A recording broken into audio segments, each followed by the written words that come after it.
Hello दोस्तों, आपका स्वागत है हमारे YouTube channel smile with education. हंसते रहिए, मुस्कुराते रहिए। चलिए स्टार्ट करते हैं अपना lecture part 3 chapter second control and coordination biology का। देखिए, बात करते हैं protection of brain and spinal cord. आज हम बात करेंगे प्रोटेक्शन के बारे में, जो स्पाइनल कॉर्ड और उसको प्रोटेक्ट करता है उसके बारे में बात करेंगे। तो देखिए, प्रोटेक्शन ऑफ ब्रेन, यानी ब्रेन को कौन प्रोटेक्ट करता है? तो brain is protected by A fluid filled balloon, यानी ब्रेन प्रोटेक्टेड किया जाता है फ्लूइड, एक द्रव्य पदार्थ से, विच एक्ट्स, जो काम करता है एज शॉक एब्जॉर्बर, यानी किसी ऐसी बात का झटका लगने को एब्जॉर्ब करने के लिए, and is enclosed in cranium, और इसमें शामिल है क्रेनियम, यानी स्कल और ब्रेन बॉक्स, यानी जो क्रेनियम है जिसे हम स्कल भी कह सकते हैं या ब्रेन बॉक्स भी कह सकते हैं। ठीक है, ये बॉडी बॉक्स के समान होता है, तो ये प्रोटेक्ट करता है। दूसरा है प्रोटेक्शन ऑफ स्पाइनल कॉर्ड, यानी स्पाइनल कॉर्ड को कौन प्रोटेक्ट करता है? तो spinal cord is enclosed in vertebral column, यानी जो स्पाइनल कॉर्ड है वो जुड़ा रहता है वर्टेब्रल कॉलम में। दोबारा सुन लीजिए, spinal cord is enclosed, spinal cord में जुड़ा हुआ है वर्टेब्रल कॉलम। अब है coordination between nervous and muscular tissue. अब हम बात करेंगे कोऑर्डिनेशन के बारे में नर्वस टिश्यू और मस्कुलर टिश्यू के बारे में। For taking place the voluntary action, यानी वॉलंटरी एक्शन लेने पर the brain has to send message, brain को क्या भेजना पड़ता है बेटा? मैसेज भेजना पड़ता है। कहां पर? मसल्स के लिए। नेक्स्ट पॉइंट है the communication between the central nervous system and other parts of the body, यानी कम्युनिकेशन, जो बातचीत का या वेदना संवेदना का जो आदान प्रदान है वो नर्वस सिस्टम और अन्य बॉडी पार्ट्स के बीच में होता है by the peripheral nervous system. किसके द्वारा? पीएनएस के द्वारा, peripheral nervous system consisting of cranial nerves, जिसमें क्रेनियल नर्व्स शामिल है, अराइजिंग फ्रॉम द ब्रेन, जो कहां से उठता है? ब्रेन से, and spinal nerve arising from the spinal cord, और स्पाइनल नर्व्स जो है वो कहां से संदेश भेजती है? स्पाइनल कॉर्ड से। नेक्स्ट है बेटा 10 मान इस प्रकार brain allows us to think, brain हमें सोचने की क्षमता प्रदान करता है, एंड टेक एक्शन, और क्रियाएं करता है बेस्ड ऑन द थिंकिंग, उसी विचार पर, उसी सोच के आधार पर। दिस इज अकम्प्लिश्ड, ये पूरा किया जाता है थ्रू ए कॉम्प्लेक्स डिजाइन, एक जटिल ढांचे के द्वारा, डिजाइन के द्वारा, with different parts of the brain, दिमाग के अलग अलग भागों के द्वारा, for the integrating different input and output, यानी दिमाग के अलग अलग भाग इसका इनपुट और आउटपुट देने के लिए जिम्मेदार होते हैं। नेक्स्ट है बेटा लिमिटेशन ऑफ लैक्टेट। देखिए, बात आती है लैक्टेट क्या है, या जो हम लैक्टेट इंपल्स के द्वारा संदेश को भेजते हैं उसकी बात कर रहे हैं। तो कम्युनिकेशन या नर्व सिस्टम, नंबर एक की बात करें कि electric impulse will reach only to those cells, यानी इलेक्ट्रिक इंपल्स पहुंचेगा केवल उन सेल्स तक दैट आर कनेक्टेड, जो जुड़ी हुई है बाय नर्व टिश्यू। किससे जुड़ी हुई है?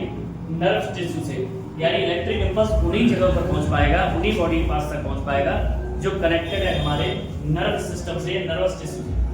अगला है after generation and transmission and electric impulse, यानी पीढ़ी दर पीढ़ी या एक पीढ़ी से एक जगह से ट्रांसमिट होना इलेक्ट्रिक इंपल्स का, the cell takes some time, कोशिकाओं को कुछ समय लगता है टू रीसेट इट्स मैकेनिज्म, इसकी तकनीक को या इस क्रिया को करने में। दोबारा सुन लीजिए कि एक जगह से दूसरी जगह भेजने में सेल्स को इलेक्ट्रिक इंपल्स जो जा रहा है उसमें समय लगता है बिफोर ट्रांसमिटिंग अनदर इंपल्स, किसी दूसरे चीज को भेजने के लिए।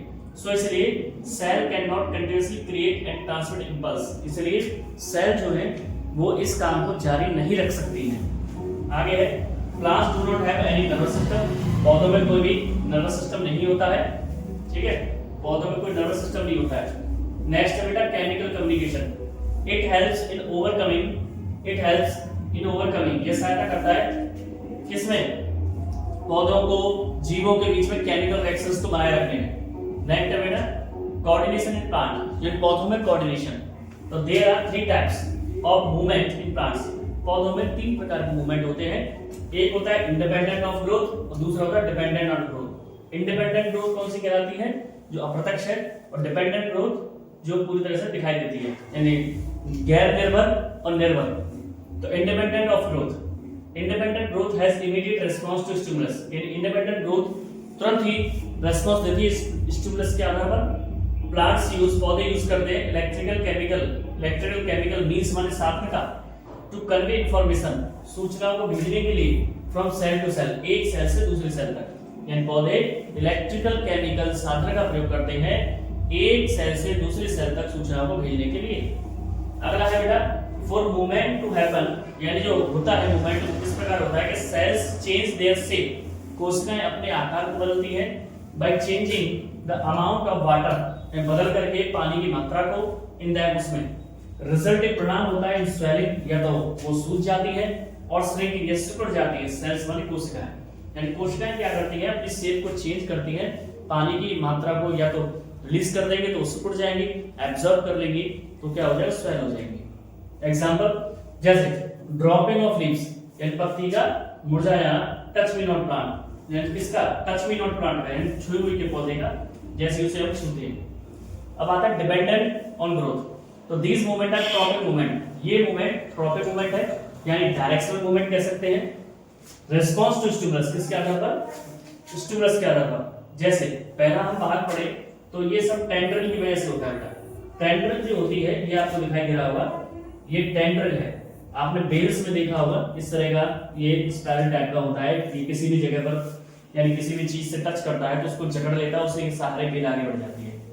The part of tendril away the object, यानी जो भाग है टेंड्रिल का वस्तु से दूर, ग्रोस विकसित होता है मोर रैपिडली, बहुत तेजी से, एज कंपेयर तुलना में पार्ट नियर द ऑब्जेक्ट, पास की वस्तु के।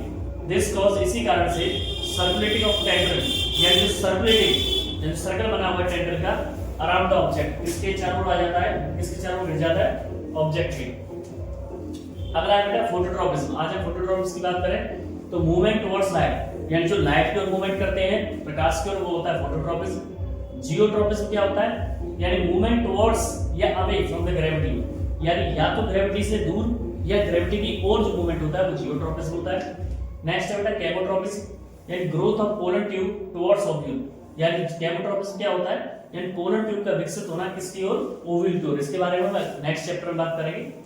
हाइड्रोट्रॉपिज्म, यानी मूवमेंट टुवर्ड्स वाटर, यानी किसकी ओर मूवमेंट, वाटर की ओर। तो आप ये समझ सकते हैं, फोटो यानी लाइट की ओर मूवमेंट करना, यानी ग्रोथ करना, जियो यानी ग्रेविटी की ओर ग्रोथ करना है, ग्रेविटी से दूर, केमो यानी ग्रोथ यानी पोलर ट्यूब की ग्रोथ होना, किसकी ओर, ओवल की ओर, और हाइड्रो यानी वाटर की ओर, यानी वाटर की ओर मूवमेंट करते हुए ग्रोथ करना। आता है plant hormone, these are chemical compound, ये रासायनिक घटक होते हैं, which help to coordinate growth, जो सहायता करते हैं समन्वय बनाने में ग्रोथ की, डेवलपमेंट विकास की, एंड रिस्पांस जवाब देने में टू द एनवायरनमेंट, पर्यावरण के आधार पर, यानी स्टिमुलस। तो मेन प्लांट हार्मोन्स नंबर 1 पर है बेटा ऑक्सिन, इसको मैं बता देता हूं, नंबर 1 पर है ऑक्सिन। तो this hormone synthesize at shoot tip, यह हार्मोन संश्लेषित होता है सूट की टिप पर, टिप मतलब आगे का सिरा। इट हेल्प सेल्स, ये सहायता करता है सेल्स की टू ग्रो लॉन्गर, यानी कोशिकाओं को बढ़ने में, एंड इन्वॉल्व में फोटोट्रॉपिज्म, और यही किसमें शामिल होता है, फोटोट्रॉपिज्म की क्रिया में। दूसरा है बेटा गिबरेलिन, गिबरेलिन क्या काम करता है सुनिए, तो इट हेल्प्स, ये सहायता करता है in the growth of steam, इसको बढ़ाने में, किसके विकास करने में, ग्रोथ किसके करने में, स्टीम के, ठीक है। अब आता है साइटोकिन्स, तीसरा नंबर पर बेटा cytokinins, it promotes cell division, यह किस काम को करता है, सेल के डिवीजन को, विभाजन को। दिस इज प्रेजेंट, ये उपस्थित रहता है in greater concentration in fruits and seeds, अधिक मात्रा में फलों और बीजों में। तीसरा है बेटा, अब चौथे की बात करते हैं अब्सिसिक एसिड, इट इनहिबिट्स ग्रोथ, यह विकास करता है, विकसित करता है उसके निवास को। It also cause wilting of leaves, यही कारण होता है पत्तियों के गिरने का, and also known as stress hormone, इसी को क्या कहा जाता है, स्ट्रेस हार्मोन कहा जाता है, किसको, अब्सिसिक एसिड को। तो देखिए यहाँ पर एक छोटा सा वीडियो था, और इस छोटे से वीडियो में हमने आपको थोड़ा बहुत समझा दिया, लेकिन फिर भी कोई प्रॉब्लम है तो आप कमेंट कीजिए और कमेंट करके हमें बताइए। चैनल से जुड़े रहिए, लाइक कीजिए, शेयर कीजिए, सब्सक्राइब कीजिए। Stay healthy and stay fit. जय श्री कृष्ण।